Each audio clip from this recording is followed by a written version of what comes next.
वापसी अभी तक नहीं हुई। उन्होंने खुद ये कहा है कि वो उपचुनाव में बीजेपी के साथ के 2 सदस्य आपके दोनों ही राजनीति में और दोनों ही एनडीए के साथ है, तो बड़े होने के नाते उनको खुश होना चाहिए कि उनके भतीजे जो वो आगे निकल के काम करें, वो भी। लेकिन न्यूज़ आर डायमंड पब्लिक तंत्र और मैं हूं आपके साथ अमन। देखिए, बिहार में 2 सीट पे उपचुनाव हुआ। उपचुनाव में एनडीए के तरफ से चिराग पासवान समर्थन दिए भाजपा प्रत्याशी को, और एक चर्चा चली कि चिराग पासवान अब केंद्र में मंत्री बनेंगे।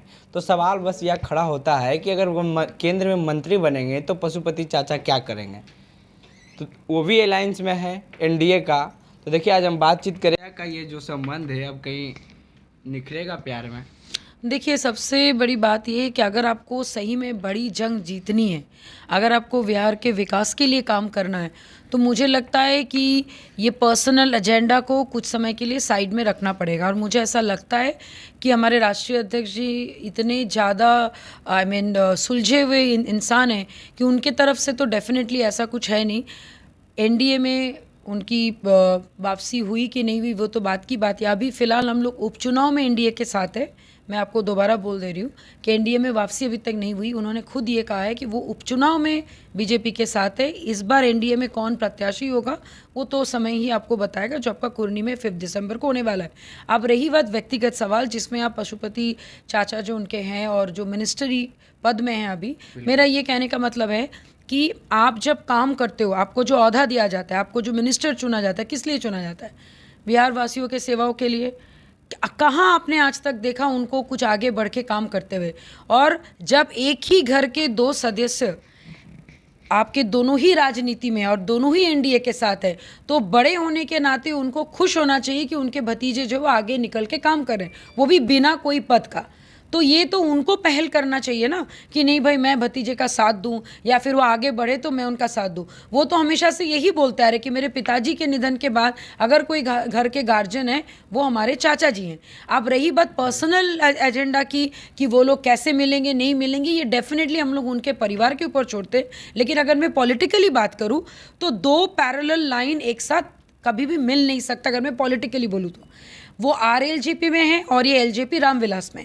दोनों ने अपने अपने जगह में अपने अपनी पार्टी, और आपको बहुत अच्छा से पता है कि एलजेपी आर जो है ये हमारे राष्ट्रीय अध्यक्ष जी की खुद की पार्टी है। तो डेफिनेटली वो तो इस चीज़ की तो कुर्बानी तो देंगे नहीं, और देना भी नहीं चाहिए, क्योंकि लोग उनको देख के आए, उनको देख के जोड़ रहे हैं और एक यूथ आइकॉन बन चुके हैं और लोग उनको प्यार कर रहे हैं। और हम लोग ये रोज़ देख रहे हैं। आज जैसे वो मुजफ्फरपुर, फिर वहाँ से मोतिहारी, अलग अलग जगह वो गए, कल वो गए थे ऑनसोन डेयरी। तो हर जगह हम लोग देख रहे हैं कि कैसे जनता का उम्र और प्यार उनके लिए बढ़ रहा है। तो ये समय ही निश्चित करेगा कि जब हमारे राष्ट्रीय अध्यक्ष जी केंद्र में मंत्री बनेंगे तब उनके चाचा जी क्या करेंगे उनके ऊपर छोड़ते, और हम छोड़ते एनडीए के ऊपर जो इन दोनों को साथ में लेके काम करना चाहते हैं। देखिए, पासवान वोटर बिहार में 6% चिराग पासवान के साथ है, या कल फिर पशुपति कुमार पारस के। तो अब 2 पार्टी हो गई है, एक एलजेपी आर, एक राष्ट्रीय लोक जनशक्ति पार्टी। तो अब ये जो पासवान वोटर्स हैं वो चिराग पासवान के साथ हैं या फिर चाचा के साथ? आप एक बात बताइए, जब एंटायर यूथ, जब ऑलरेडी ये क्या कहते हैं आपके सूरजभान सिंह बोलिए, मुकेश सैनी जो एनडीए के नेता, इतने बड़े नेता, जब सब ने उनको बड़े नेता का तवज्जो दे रहे हैं, तो आपको नहीं लगता है कि ओल्ड इज गोल्ड लेकिन न्यूज़ आर डायमंड? आप जब आगे लाइफ में बढ़ेंगे अमन, अगर आपके घर के चाचा, आपके पिताजी अगर आपका साथ नहीं देंगे तो कौन आपका साथ देंगे? और जब आप कोई क्षेत्र में आगे बढ़ेंगे तो क्या करना चाहिए? आगे घर के बच्चे को बढ़ाना चाहिए। और जो यूथ है वो डेफिनेटली यूथ को देख के अट्रैक्ट होगा। वो कभी भी कोई ऐसे लीडर को देख के अट्रैक्ट नहीं होगा या नहीं आएगा कि भाई अच्छा वो मंत्री है तो हम उनका साथ देंगे। नहीं, ये कभी नहीं होता है। और आज का युवा जातिवाद से बढ़कर वो विकास की राजनीति चाहती है कि भाई हमें क्या मिल रहा है।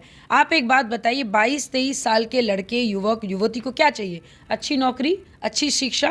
क्या अभी तक कोई दे पाया है? और अगर Bihar first, Bihari first implementation अगर हो गया, बिहार में लागू हो गया, और अगर चिराग पासवान जी के नेतृत्व से ये काम हुआ, तो आपको तो मैंने पासवान वोट किया, सारे वोटर्स रुझान जो है वो चिराग पासवान के तरफ होना चाहिए। मैं बार बार बोल रही हूँ, जातिवाद को बंद करके अगर एक सही चीज़ों को सोचा जाए बिहार में, क्योंकि हम लोग जब एक साथ जब इंडियन क्रिकेट में जब मैच देखते हैं या फुटबॉल देखते हैं, हम लोग ये नहीं देखते कि भाई मेरे जाति से कौन लड़का खेल रहा है।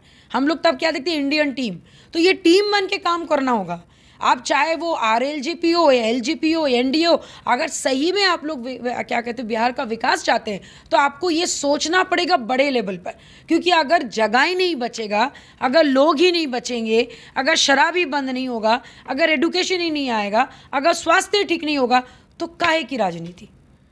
आने वाले भविष्य में चिराग वर्सेस तेजस्वी होने वाला 2024 का ही इलेक्शन ले लें तो बिहार के लोग चिराग के साथ देंगे या तेजस्वी के? मुझे तो ऐसा लगता है कि अगर हमारे यूथ में थोड़ी सी भी सोच में फ़र्क आया है और माइंडसेट चेंज हुआ है तो डेफिनेटली कैसे स्किलफुल युवा का साथ देना चाहिए जो लगातार बार बार मेहनत कर रहे हैं। आप एक बात बताइए, अभी तक तेजस्वी यादव हमारे ऑनरेबल डिप्टी CM के सर पे उनके पिताजी का साया है। यहाँ पे पिताजी का साया चला गया, घर चला गया, जनपद चली गई, हर एक चीज़ उन्होंने एक के बाद वो खोते हुए भी वो लगातार बार बार बिहार की धरती पे आके काम कर रहे हैं, लोगों तक जा रहे हैं, उनकी सोच, उनकी विचार, उनकी नीतियों को वो पहुँचा रहे हैं। तो अगर सही में, क्योंकि 55% जो वोटर्स है वो यूथ है, और यूथ अगर सही ढंग से डिसीजन लेगा, जातिवाद को छोड़ के, यादव भूमियार ये छोड़ के, अगर वो सही में क्या कहते हैं वोटिंग करना चाहते हैं अपने राज्य के लिए, तो उनको चिराग पासवान को ही अपना अगला CM चुनना चाहिए। मुजफ्फरपुर में एक सीट पे उपचुनाव होने वाली है, कांटी विधानसभा, वहाँ भाजपा को लोजपा सपोर्ट करेगी? भाजपा को तो हाँ, हम लोग ऑलरेडी NDA को सपोर्ट करें। प्रत्याशी कौन होगा वो 2-3 दिन में आपको पता चल जाएगा। हम लोग खुल के उस चीज़ का समर्थन कर रहे हैं और उम्मीद करें, क्योंकि इस बार डायरेक्ट लड़ाई जो है JDU के नेता से है, तो इसमें मज़ा ही कुछ और है, क्योंकि ऑलरेडी नीतीश कुमार अपना, हमारे ऑनरेबल CM साहब अपना जनाधार तो खो ही चुके हैं।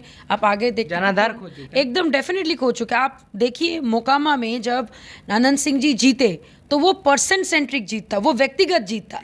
अगर वो निर्दलीय भी पहले भी उम्मीदवार थे तभी भी वो जीते थे, वो किसी भी पार्टी से आते वो जीते। तो कहने का मतलब कि 500, 700, 800 वोट जो एक्स्ट्रा मिले, क्या उतना ही वोटर JDU के हैं? तो ये तो बहुत ही खतरनाक बात हो गई ना। लास्ट सवाल, 2024 से मंत्री बनेंगे केंद्र में चिराग पासवान? 2024 तो बहुत दूर की बात है, उससे पहले ही ये गुड न्यूज़ की उपेक्षा हम लोग कर रहे हैं। तय हो गई नहीं, तय हुआ कि नहीं हुआ ये तो समय बताएगा। मैं बार बार बोल रही हूँ कि समय से चीज़ें पता चली तो अच्छा है। आप एक आम को अगर आप गर्मी से पहले अगर आप विंटर में पका दोगे तो उसकी स्वाद नहीं मिलेगी, लेकिन अगर आपको गर्मी के टाइम पे आम खाने को मिलेगा तो उसकी स्वाद ही कुछ और है। तो समय का इंतजार, वो तो खैर भगवान करे आपके मुंह में घी शक्कर, मतलब अगर ऐसा हुआ तो बहुत अच्छी न्यूज़ है। लेकिन मैं फिर आपको बोल रही हूँ कि कुछ न्यूज़ समय के साथ आए तो वो ज़्यादा बेटर है। चलिए, थैंक यू।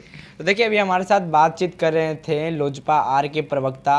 इनका कहना है कि अगर बिहार के युवा चाह लेंगे तो चिराग पासवान को 2024 में सत्ता सौंप सकते हैं। तो इसमें आपकी क्या प्रतिक्रिया है नीचे कमेंट बॉक्स में दें। अगर आप वीडियो हमारे फेसबुक पेज पे देख रहे हैं तो पेज को लाइक कर ले, यूट्यूब पे देख रहे हैं सब्सक्राइब कर ले। अपना प्रतिक्रिया कमेंट बॉक्स में देना ना भूलें।